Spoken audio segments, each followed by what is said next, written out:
Bonjour EB3, comment allez-vous aujourd'hui? J'espère que vous allez bien. Aujourd'hui, on va apprendre une nouvelle technique. C'est la technique de la multiplication.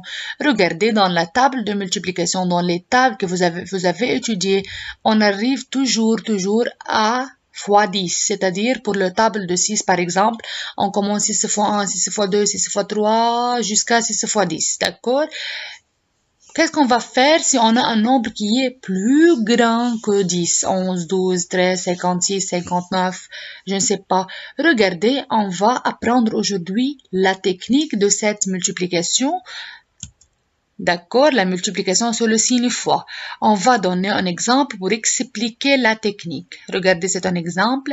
56 fois 3 est égal à combien? On ne peut pas trouver directement la réponse parce qu'on n'a pas étudié dans la table de 3. On n'a pas arrivé à 3 fois 56.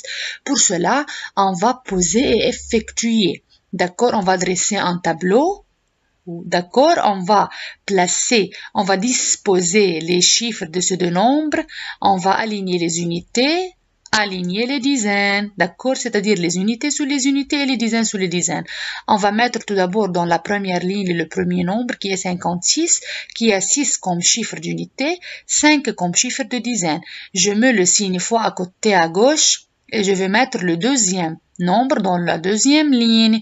3 tout seul, c'est un chiffre d'unité. Pour cela, je mets 3 dans la colonne des unités. Maintenant, on va commencer la technique de la multiplication. D'accord?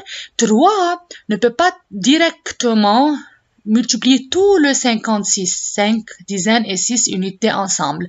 Pour tout cela, 3 divise son travail en deux étapes.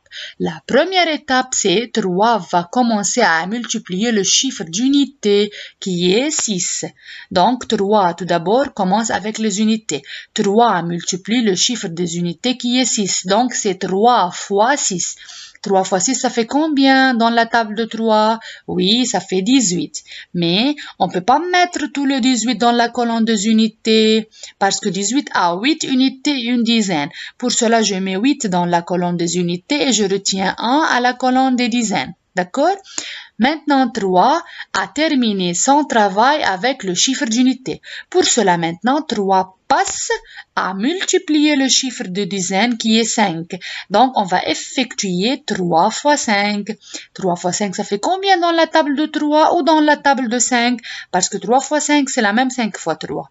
Et toujours la même réponse, c'est 15. Mais on n'écrit pas directement 15. N'oubliez pas d'ajouter le 1 retenu.